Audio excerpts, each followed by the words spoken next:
Hello, my name is Matthias Cavadi. I'd like to welcome guys to my channel. Today we're going to talk about Thor Volume 3. A fantastic run for this character. It started off with J. Michael Straczynski as the writer, Olivier Coipel as the artist. Killer creative team. And these first 6 issues are fantastic. They really set up a situation that has so much potential for some really awesome stories. Prior to this, Thor was out of the picture for a pretty long time. After the whole Marvel's Disassembled era, where you had Avengers Disassembled and Cap had also his disassembled phase, Iron Man. Thor during that time went through the cycle of Ragnarok. Apparently, all of Asgard was out of the picture. They were gone, seemingly for good. And we have the return of Thor. That prior to this, we had the Civil War too, where Tony Stark had cloned Thor to be on their side of the conflict. That's going to play into these first 6 issues. Another thing is a couple of things that take place in this particular run. You're going to see them. Some of the ideas, at least, are taken to the first Thor movie. So, without further ado, I do really recommend these. Before I spoil the hell out of these first 6 issues, if you haven't read this, go out and get your hands on it. It's a lot of fun.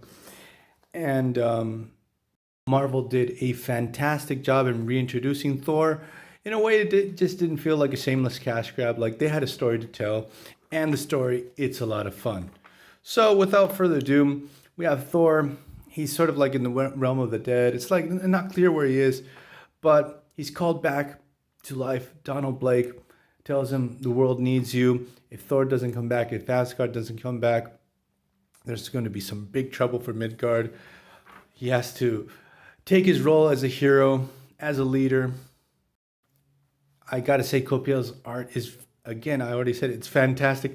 I like his very specific look for Thor, the way his head is shaped. It's very, very particular. I also like, for a little further down the line, this particular costume of Thor. I think it's really awesome. I love this look.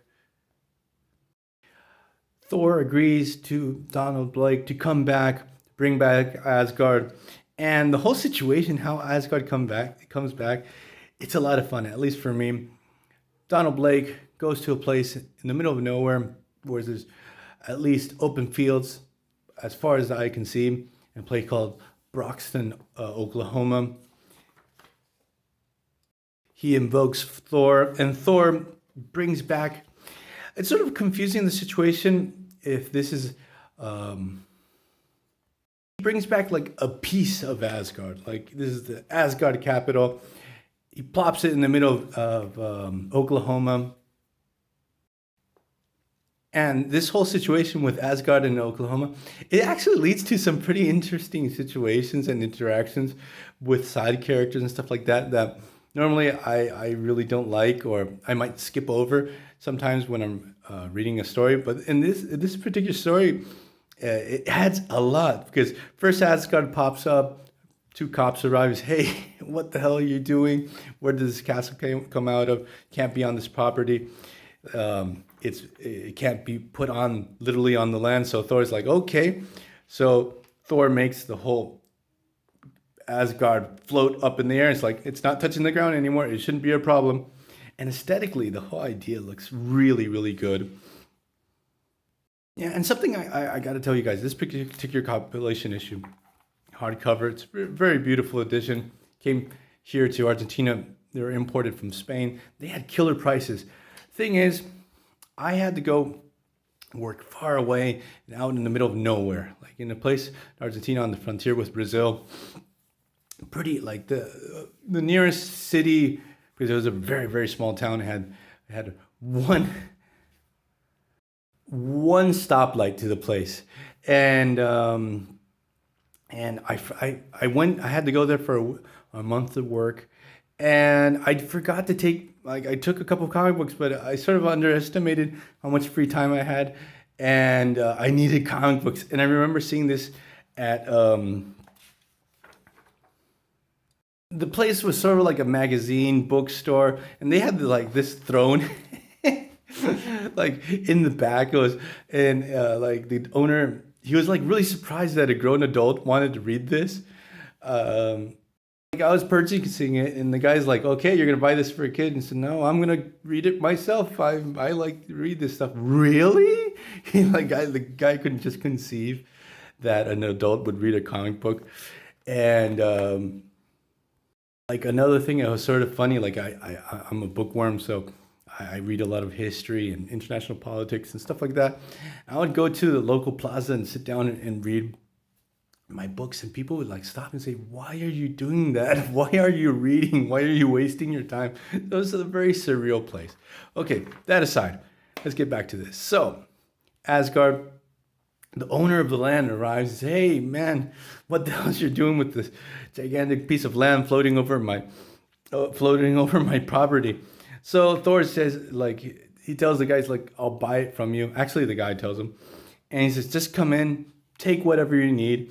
And this whole situation, it's a lot of fun. It's very surreal. It's pretty funny, but it's weird because the way Straczynski presents it never feels like ridiculous, or it's very surreal but serious at the same time. And we get to issue number 3, Thor, because Asgard is empty. And we've seen this a billion times, that the gods are lost amongst humanity, and the main hero has to go out and find them. Like I've seen it a billion times before, be it with Thor, with Hercules, I think it's happened too, with the Eternals.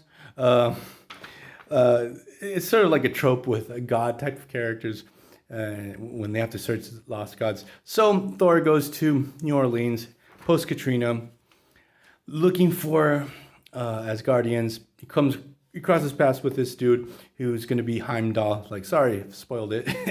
I warned you guys before. But being there, he crossed paths with Iron Man. And Iron Man confronts him about the whole registration. It's like, hey, heroes have to be registered, so on and so forth. You're going to be part of the government. And Thor is really pissed off. Like, he knew, like, it's not established how he discovers this, but he discovers, like, he informs Iron Man that you cloned me and tried to use me as a weapon, and that's not cool. And I'm not going to register with the government. So you could pretty much just shove it. And we get this really awesome battle where Iron Man, he's very cocky, entering the situation, and Thor just totally owns him. He just destroys him. And basically he tells Iron Man, like, look, you leave me alone or I'll just crush you. Just get off my back. And he pretty much humiliates Tony Stark. And Tony's like, at the end of the battle, is like, hey, okay, Asgard is going to be like diplomatic, a diplomatic exclave, and a representation of your people. It's going to be off limits. We're going to leave you alone. And Thor's like, yeah, you're going to leave me alone or I'll basically flood all of the United States. Like, he's dead serious about the situation. So after being totally humiliated, and also Tony feeling a little bit of guilt over the whole situation, it's like very well told. Straczynski does a fantastic job. Thor finds Heimdall. Then in the issue afterwards, we have Thor finding the Warriors 3. And again, like, the art is such a treat. Coipel it's just incredible. Like, and it feels very timeless, his work. Later in issue, I think it's 4 or 5, I think it's 5, Thor crosses paths with a weird renegade destroyer that has captured a bunch of people. It's not really explained very well why, because we're going to get the big reveal that actually within the destroyer armor, we have Balder. And because I sat down to reread this, maybe I think there's translation issues. I don't understand why Balder set out into prison all these people and why he's in the destroyer armor. This happens sometimes when you get comics translated to other languages, that things get lost in translation. So I'm not really sure why Balder was in that destroyer armor. Like, put it in the comments below if you can explain it to me. But the thing is, Thor is able to stop the destroyer, We discover that Balder's in the armor. You know, in the Thor movie, I thought that because Balder never pops up in the Thor movies, that I thought he was within the destroyer armor. That was like going to be the big reveal at the end of that movie. The big reveal in this particular issue is we get the introduction of Lady Loki. Loki has returned to Midgard, actually come back to life as a woman. So we have transgender Loki. This particular phase of Loki is actually pretty interesting, and all of his evil plans, and which are going to actually lead to the whole situation of the Dark Reign and then the Siege of Asgard, which was actually a really good story crossover. It's like the last really good crossover of that phase of Marvel.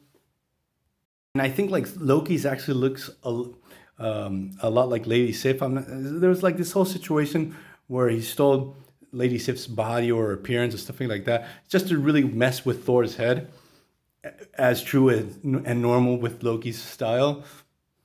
Loki sort of explains that since Thor actually ended the cycle of Ragnarok, that one is not tied to the cycles and so on and so forth. So that's why this change has been presented.